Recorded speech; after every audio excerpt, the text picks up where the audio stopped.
নিজের অবস্থান পরিষ্কার করলেন শাইখুল হাদিস ইবনে শাইখুল হাদিস। আহলে হকের অনুসারীরা শুরু থেকে শেষ পর্যন্ত বক্তব্যটি মনোযোগ সহকারে শুনুন, অনেক বিষয় পরিষ্কার হবে। রাবেতাতুল ওয়াইজিন বাংলাদেশের উদ্যোগে আয়োজিত আজকের অত্যন্ত সময়োপযোগী উম্মতের বিশুদ্ধ আকীদার হেফাজত ও বর্তমান প্রেক্ষাপট শীর্ষক আলোচনা সভায় উপস্থিত সম্মানিত সভাপতি, বর্তমান বাংলাদেশের অন্যতম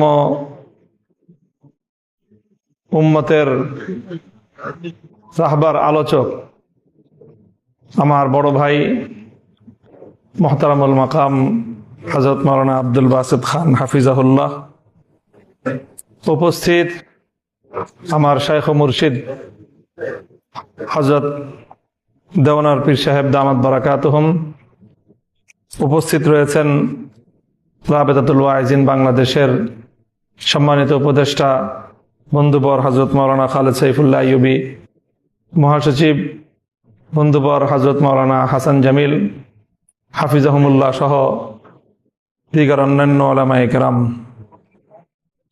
আমি আজকের এই মজলিসে কিছুটা নিজের পক্ষ থেকে কিছু বিষয়ে জবানবন্দি দেওয়ার গরজ অনুভব করতেছি। আপনারা জানেন জবানবন্দি কে দেয়, কোথায় দেয়। জবানবন্দি পরিভাষাটা ব্যবহার হয় যখন কোনো ব্যক্তি আদালতের কাঠগড়ায় দাঁড়িয়ে বিচারকের সামনে বক্তব্য দেয়, তখন সেটাকে জবানবন্দি বলা হয়। তো কাজে আমি মনে করি উম্মতের উলামায়ে কেরামের সামনে আমরা যারা কাজ করছি তাদের কাছে আমাদের জবাবদিহিতা করা, নিজেদের কথার পক্ষে নিজের ওয়াজাহাত ব্যক্ত করা, এটা তাদের দায়িত্ব। সেই জায়গা থেকে আমি জবানবন্দি দিচ্ছি এবং আমি এই জবানবন্দিটা দেওয়াটা বিশেষ প্রয়োজনও মনে করছি, কারণ এখানে আমার বর্তমান সময়ের দুজন মুরব্বী উপস্থিত রয়েছেন, যাদের কাছে আমি সহস্রাধিক আলেম ওলামার উপস্থিতিতে ঘোষণা করছি মিডিয়ার সামনে যে বর্তমানে আমার নাকের মধ্যে লাগাম লাগানো আছে এবং আমার সেই লাগাম বিশেষভাবে আমার এই দুই মুরব্বীর হাতে আছেন। একজন আমার আব্বাজান শাইখুল হাদিস রহমতুল্লাহ আলাইহি ওয়াফাতের পর আমাদের পারিবারিক অভিভাবক, আমার এদারার অভিভাবক, আমার জিম্মাদার, আমার ব্রাদার মোহতারাম হযরত আল্লামা মাওলানা মাহফুজুল হক হাফিজাহুল্লাহ, এবং আরেকজন আমার ইসলাহি মুরব্বী আমার শাইখ ও মুর্শিদ হযরত দেওয়ানার হযরত হাফিজাহুল্লাহ।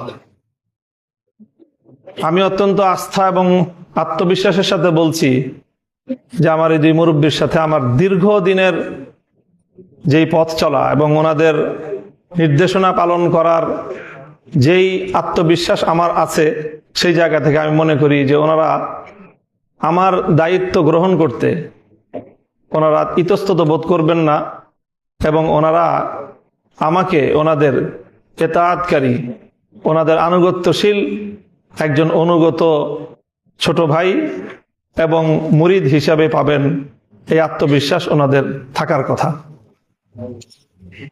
কাজেই আমি আমার এই দুই মুরব্বী, আরেকজন আজকের মজলিসে ছিলেন আমাদের ওস্তাদ সমতুল্য হযরত মাওলানা শেখ লিয়াকত আলী হাফিজাহুল্লাহ, যিনি বাংলাদেশের চিন্তাশীল আলেম ওলামাদের বর্তমানে একজন একেবারেই নক্ষত্রতুল্য ব্যক্তিত্ব। আপনারা অনেকেই জানেন মাদ্রাসা দারুর রশাদের অন্যতম স্বপ্নদ্রষ্টা, আমাদের জামিয়া রহমানিয়া আরাবিয়ার দীর্ঘ প্রায় 20 শতাব্দীর যিনি মুহাদ্দিস, তিরমিজি শরীফের হাদিস পড়ান শাইখুল হাদিস আল্লামা আজিজুল হক রহমতুল্লাহ আলাইহির অন্যতম ইলমি ওয়ারিস আল্লামা লিয়াকত আলী হাফিজাহুল্লাহ। আমি প্রথমেই কথা বলে দিচ্ছি এবং আজকের এই বক্তব্যের মাধ্যমে গোটা জাতির কাছে আমার এই বক্তব্য, আমার যে কোনো কাজের ব্যাপারে, আমার যে কোনো কর্মের ব্যাপারে যে কেউ যদি মনে করেন যে এই ব্যাপারে কোনো অভিযোগ থাকতে পারে, আপত্তি থাকতে পারে, আর যদি আমার ব্যাপারে আস্থা না হয় যে আমি হয়তো আপনাদের অভিযোগ আপত্তি আমলে নিব না, আমার এই 3 মুরব্বীকে বলেন, উপস্থিত 2 মুরব্বী আছেন, সাথে লিয়াকত আলী সাহেব হুজুরকে আমি যুক্ত করে দিলাম। আমার সাথে কথা বলতে হবে না, ওনারা 3 জন বসে যদি আমার ব্যাপারে যে কোনো ফয়সালা প্রদান করেন, আমি ওনাদের সেই আনুগত্য মেনে নিতে একচুল পরিমাণ কুণ্ঠিত হব না। আলহামদুলিল্লাহ। মোহতারাম হযরত উলামায়ে কেরাম, আজকে আকীদার হেফাজত বিষয় নিয়ে আলোচনা। তো আমি তো আলহামদুলিল্লাহ কওমি মাদ্রাসায় আগাগোড়া পড়াশোনা করেছি এবং কওমি মাদ্রাসায় পড়াশোনা করার পর থেকেই আমার আব্বাজান শাইখুল হাদিস রহমতুল্লাহ আলাইহি আমাকে নিজে হাতে ধরে নিয়ে সিরাজগঞ্জ উত্তরবঙ্গের দারুল উলুম বেতুয়া মাদ্রাসার আব্দুল বাসেদ খান সাহেব হুজুর এখন যে মাদ্রাসার মুতামিম, ওই মাদ্রাসায় নিয়ে আমাকে টেবিলের এই পার থেকে ওই পারে বসায় দিয়ে আসছেন এবং বুখারী শরীফের তাদরিসের জিম্মা আমাকে অর্পণ করে সেই নিভৃত এক পল্লীতে রেখে এসেছেন। সেই থেকে আজ 1996 সাল থেকে 2026 চলতেছে, হিসাবে 32 বছর বুখারী শরীফ তাদরিসের খেদমতের সাথে আল্লাহ সম্পৃক্ত রেখেছেন।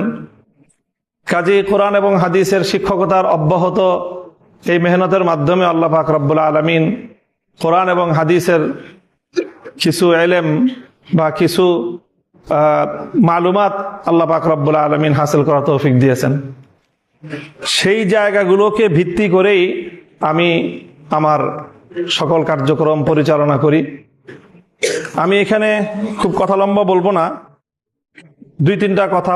এই যে আকীদার যে আলোচনা, এই আলোচনায় আমি যেহেতু একটা বিশেষ অঙ্গনে আমাদের আকাবের এবং আসলাফদের এবং আমাদের পুরা মাসলাকে দেওবন্দিয়াতের আমি একটা প্রতিনিধিত্বশীল জায়গায় যেভাবেই হোক যে করেই হোক আমাকে পৌঁছায় দেওয়া হয়েছে, এবং এর জন্য সবচেয়ে বড় অবদান হলো বিগত ফ্যাসিবাদী শেখ হাসিনা।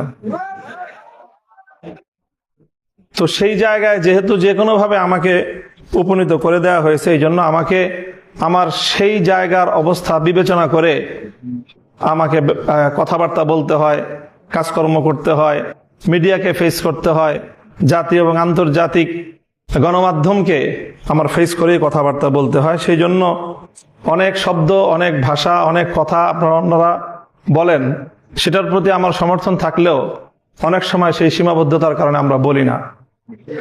এবং আমি মনে করি যে কিছু কিছু আলফাজ আছে যেগুলো বর্তমান সময়ে লফজের হিকমতের মধ্যে পড়বে, যেরকম ফিতনায়ে ইনকারে হাদিস, এটা একটা অনওয়ান, আবার ফিতনায়ে আহলে কোরআন একই অনওয়ান।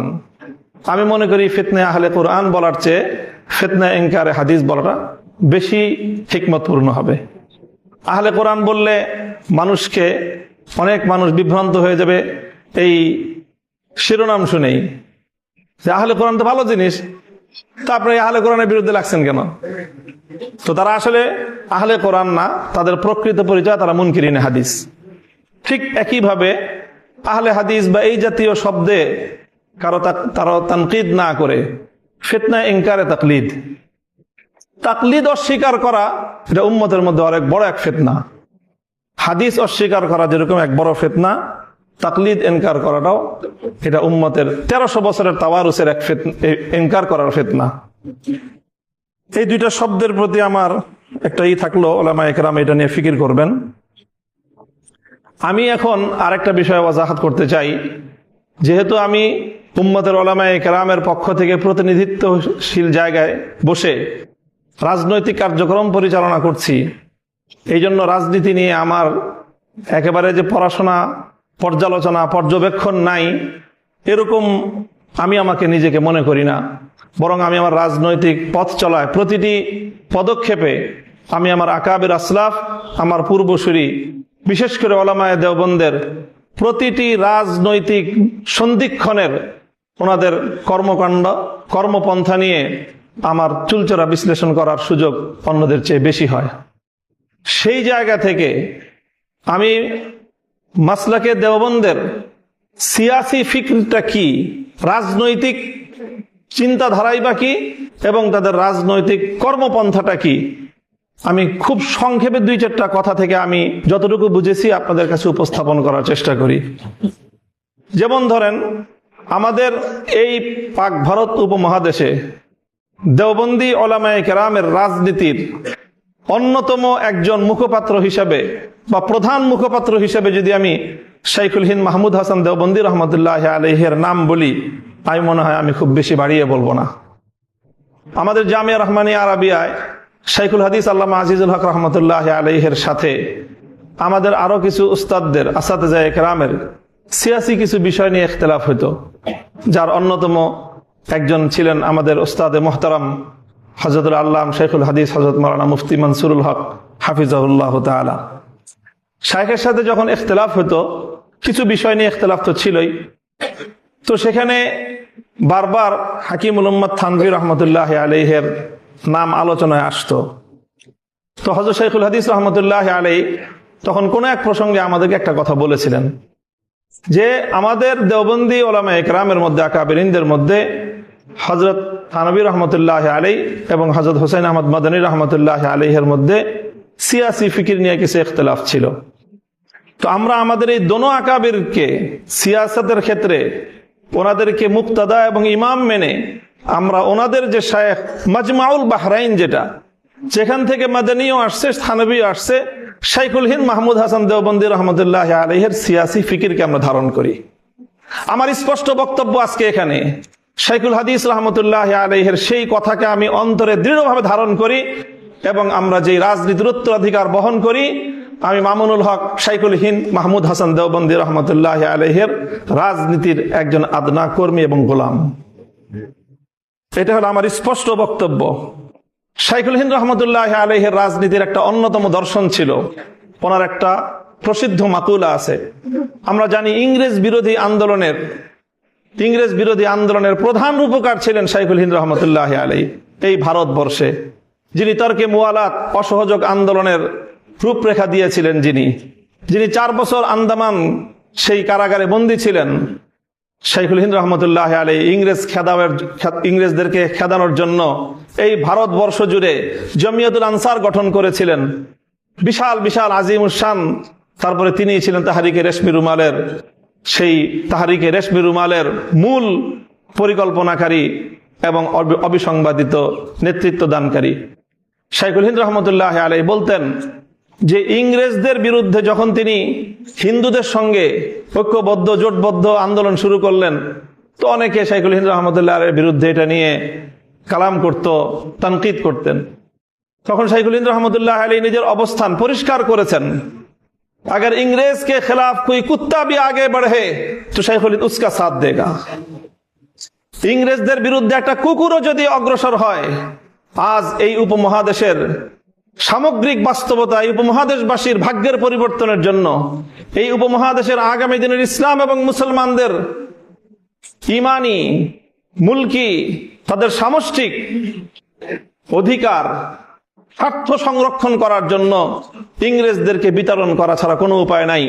কাজেই ইংরেজদের বিরুদ্ধে যারাই মাঠে নামবে, শাইখুল হিন্দ তাদের সঙ্গে থাকবে। কাজে আমি মনে করি যে ঠিক তদ্রূপ রাজনীতির মধ্যে অনেক প্রতিপক্ষ থাকে এবং সেই প্রতিপক্ষদের মধ্যে একটা তরতিব করতে হয়। সব প্রতিপক্ষকে একসঙ্গে ময়দানে মোকাবেলায় নামতে গেলে তখন নিজে পরাজয় বরণ করা ছাড়া এবং নিজের অস্তিত্বকে হুমকিতে ফেলানো ছাড়া কোনো কিছুই হয় না। সেই সময়ে যদি শাইখুল হিন্দ রহমতুল্লাহ আলাইহি এবং আমাদের আকাবিরিনগণ ইংরেজদের মোকাবেলায় যখন ওনারা হিন্দু মুসলিম ঐক্যবদ্ধ হয়ে লড়াই করেছেন, তখন যদি হিন্দুদের সঙ্গে নিজেদের ইখতিলাফাতগুলিকে ওনারা এটাকে যদি মাথাচাড়া দিয়ে উঠতে দিতেন, তাহলে এই উপমহাদেশ থেকে ইংরেজদেরকে বিতাড়িত করা সম্ভব হতো না।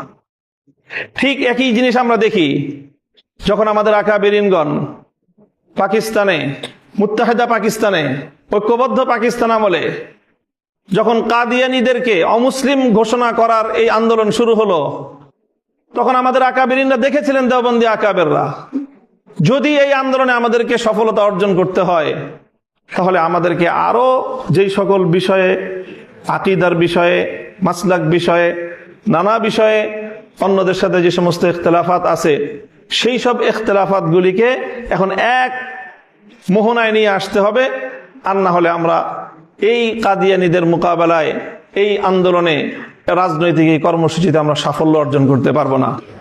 আমাদের আকাবির হযরত মাওলানা ইউসুফ বিন নুরি রহমতুল্লাহ আলাই, হযরত মুফতি মাহমুদ রহমতুল্লাহ আলাই সহ আমাদের আকাবিরিনগণ তখন শুধুমাত্র বেরেলভী আর মওদুদি নয়, বরং আমাদের অধিকাংশ বা প্রায় কোন কোন ক্ষেত্রে মুত্তাফাকা যাদের ব্যাপারে রায়, শিয়া তাকফিরের ব্যাপারে শিয়াদেরকে পর্যন্ত ঐক্যবদ্ধ করে ওনারা পাকিস্তানের অ্যাসেম্বলিতে ঐক্যবদ্ধ আন্দোলন, অ্যাসেম্বলির ভিতরে এবং বাইরে, রাজপথে এবং সংসদে একযোগে ঐক্যবদ্ধ একটা অবস্থান তৈরি করে পাকিস্তানে সেই ঐতিহাসিক কাদিয়ানীদেরকে অমুসলিম বিল তারা পাশ করেছেন। কাজে আমি মনে করি এগুলো আমাদের সামনে আমাদের আকাবিরিনদের সিয়াসি পলিসি, রাজনৈতিক কর্মপন্থা, রাজনৈতিক কর্মপদ্ধতি। আমরা রাজনীতিটা করি আসলে কি জন্য? আমি আমার রাজনৈতিক চিন্তাধারাটা স্পষ্ট করছি। আমাদের রাজনীতির প্রধান দুটো লক্ষ্য, একটা সুদূর প্রসারী আর একটা বর্তমান লক্ষ্য। আমাদের রাজনীতির লক্ষ্য হলো যে আমরা হলাম পাহারাদার। আমরা পাহারাদার। এখন আপনি পাহারাদারকে যেই নামে আখ্যায়িত করতে পারেন। বাড়ির সামনে পাহারাদার থাকে, আপনার চৌকিদারও পাহারাদারি করে, দারোয়ানও পাহারাদারি করে, একটা কুকুর থাকে সেও পাহারাদারি করে। আপনি আমাকে চৌকিদার মনে করতে পারেন, দারোয়ান মনে করতে পারেন, অথবা উলামায়ে দেওবন্দের দ্বীনি সকল কাজের একটা কুকুর পাহারাদার মনে করতে পারেন। সেটা আমার কোনো বিষয় আসে যায় না। আমি যেই রাজনীতি করি, আমার সেই রাজনীতির মূল লক্ষ্য এবং উদ্দেশ্য হলো আমাদের আকাবির এবং আসলাফ উলামায়ে দেওবন্দ এই উপমহাদেশ জুড়ে দ্বীনের যে সমস্ত হামাগির খিদমত এবং কর্মকাণ্ড আঞ্জাম দিচ্ছেন, সেই কর্মকাণ্ডগুলিকে একটা কুকুর হিসেবে পাহারাদারি করাই হলো আমার রাজনীতি। পরিষ্কার আমার বক্তব্য এটা। আমরা রাজনীতি করি এই জন্য যেন আমাদের খানকাহগুলিতে আমাদের মাশায়েখরা বসে ওখানে তারা যেন নিরাপদে ওনারা যেন ইসলাহ এবং তাজকিয়ার কাজ করতে পারেন। আমরা রাজনীতি করি এই জন্য যেন আমাদের দাওয়াতের কাফেলাগুলো তারা দাওয়াতের মেহনত নিয়ে প্রত্যেকটা জায়গায় জায়গায় ছড়িয়ে পড়তে পারেন। আজ জানেন বাংলাদেশে, এই বাংলাদেশে 99% মুসলমানদের বাংলাদেশে দাওয়াতুল ইসলাম ইলা গায়রিল মুসলিমিন, গায়রে মুসলিমদের কাছে যারা দাওয়াত নিয়ে যেত, সেই দাওয়াতের মেহনত আজ কতটা ঝুঁকির মুখে। যারা সেই দাওয়াত দেয় তারা আজকে কতটা হুমকির মুখে, রাষ্ট্রীয় হুমকির মুখে, আন্তর্জাতিক হুমকির মুখে। এই সকল দায়ীদেরকে নিরাপত্তা দেওয়া এবং তাদের পাশে দাঁড়ানো, কণ্ঠ উচ্চারিত করে তাদের জন্য সিনা টান করে ময়দানে দাঁড়িয়ে যাওয়াই হলো আমাদের রাজনীতি। এবং আমি করব সেটা ইনশাআল্লাহ, সেটা করব ইনশাআল্লাহ। আমি শেখ কালিম সিদ্দিকী হাফিজাহুল্লাহর একজন শাগরিদ। আমি ভারত গিয়েছি শুধুমাত্র হযরতের সোহবত ওঠানোর জন্য, দেখার জন্য যে হযরত সেই ভারতে থেকে কিভাবে সেখানে গায়রে মুসলিমদের মধ্যে দ্বীনের দাওয়াত দিচ্ছেন। আজ জানেন কালিম সিদ্দিকী হাফিজাহুল্লাহ আজকে ভারতের কারাগারে বন্দী। ওনার বিরুদ্ধে ভারতের আদালত রায় দিয়েছে, তিনি হলো মানে কি বলে এটাকে, না মানে একেবারে ওনাকে যাবজ্জীবন কারাদণ্ড রায় দেওয়া হয়েছে। যাবজ্জীবন কারাদণ্ড। অপরাধ একটাই, উনি অমুসলিমদেরকে ইসলামের দাওয়াত দিয়েছেন। এই জন্য ওই দাওয়াতের সিলসিলা আজকে বাংলাদেশে যারা দাওয়াতের কাজ করেন, আজ তারা হুমকির মুখে। বাংলাদেশে এই তাদেরকে তাহাফুজ দেওয়া, তাদের পক্ষে মাঠে কথা বলা, সংসদে কথা বলা, প্রয়োজনে রাজপথে কর্মসূচি দেওয়া, এটাই হলো মামুনুল হকদের রাজনীতি। আমি হয়তো দাওয়াত নিয়ে যাব না, আমি হয়তো দাওয়াত নিয়ে সরাসরি নিজে যাব না, কিন্তু আমি বলবো আমার কালেমার দাওয়াত নিয়ে যারা যাবে পাহাড়ি অঞ্চলে, সেই গারো অঞ্চলে, সেই মুসলমানদের দুর্বলতার, মুসলমানদের দারিদ্র্যের সুযোগ নিয়ে যে খ্রিস্টান মিশনারিরা, যে সকল বিধর্মীরা, কাদিয়ানীরা মুসলমানদের ইসলামকে, ইমানকে খরিদ করে নিবে, ইমান হারা করবে, সেই সকল মুসলমানদেরকে বুঝিয়ে শুনিয়ে আবার ইসলামের পতাকার নিচে, ইসলামের শামিয়ানার নিচে ফিরিয়ে আনার জন্য যারা মেহনত করবে, দাওয়াত দিবে, তাদের সেই দাওয়াতকে তোমরা প্রতিহত করবা। যারা এই সকল দাওয়াতি কাজগুলোকে প্রতিহত করার চেষ্টা করবে, যত বড় শক্তি হোক, সেটা ইন্টারনাল শক্তি হোক, এক্সটার্নাল শক্তি হোক, দেশের ভিতরের শক্তি হোক, আন্তর্জাতিক শক্তি হোক, লড়াই করার জন্য দুইবার ভাববো না ইনশাল্লাহ আমরা। এটাই হলো আমাদের রাজনীতি, এটাই হলো আমাদের রাজনীতি।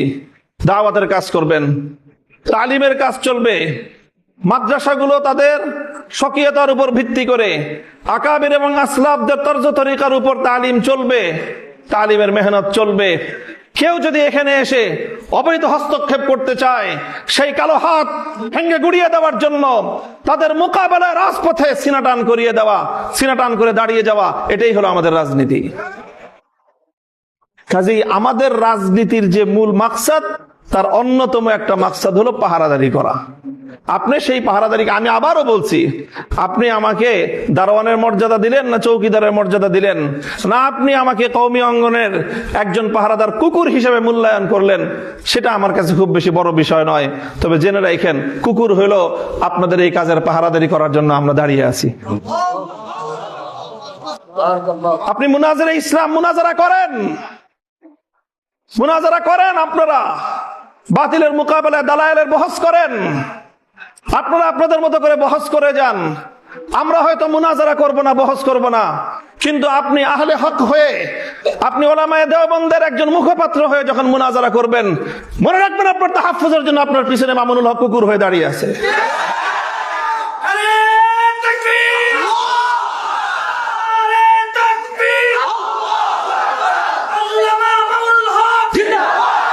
এটা হলো আমাদের রাজনীতি, এটা হলো আমাদের রাজনীতির খুব নিগুড় রহস্য, মৌলিক কথা।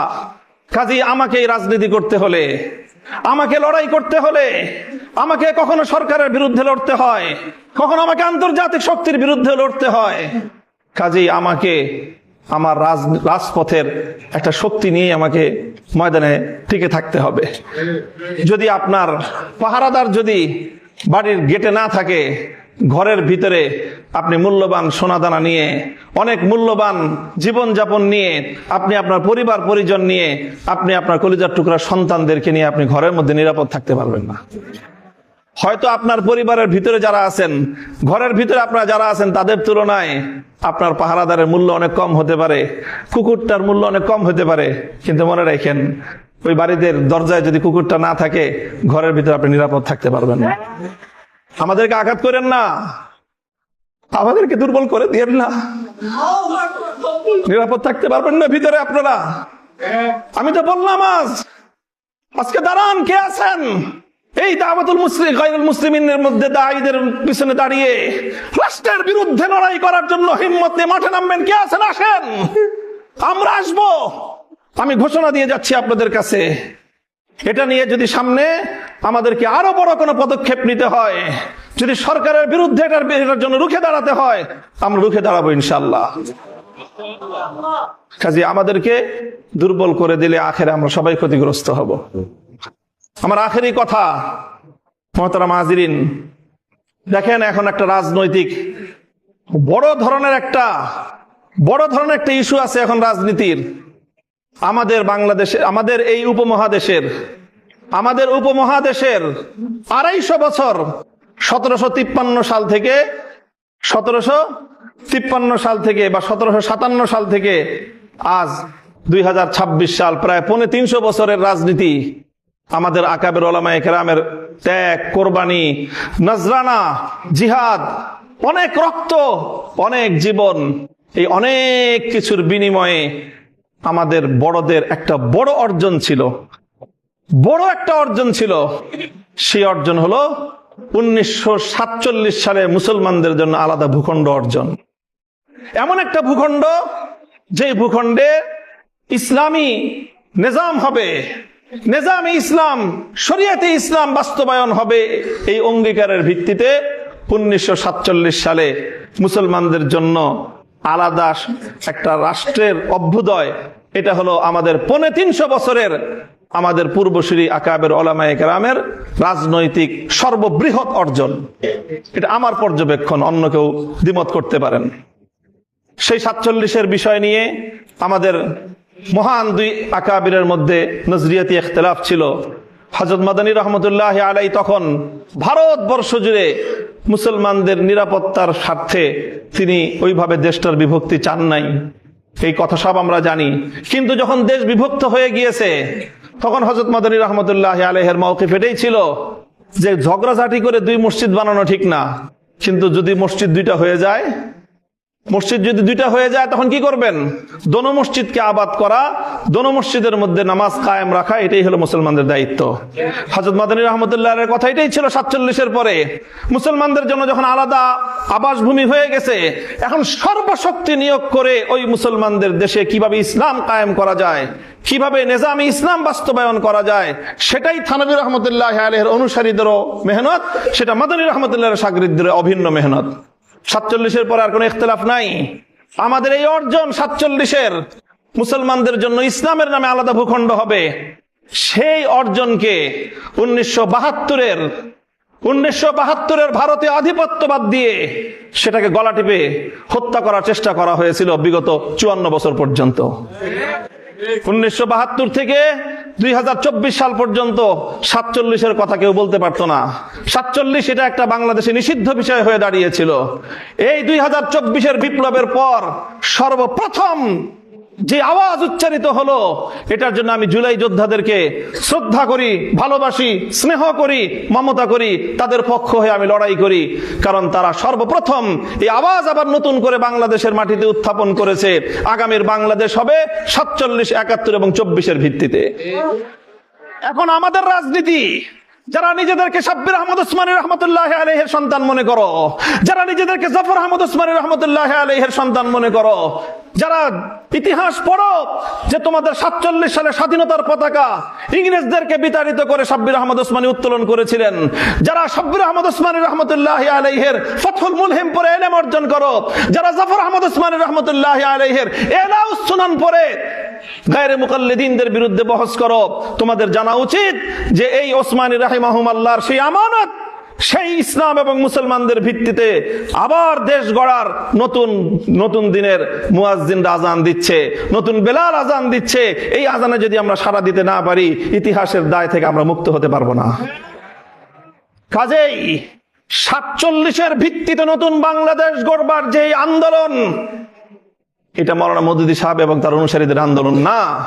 কারণ 47 সালে মাওলানা মওদুদী সাহেব এই দেশ বিভক্তির পক্ষে ছিলেন না।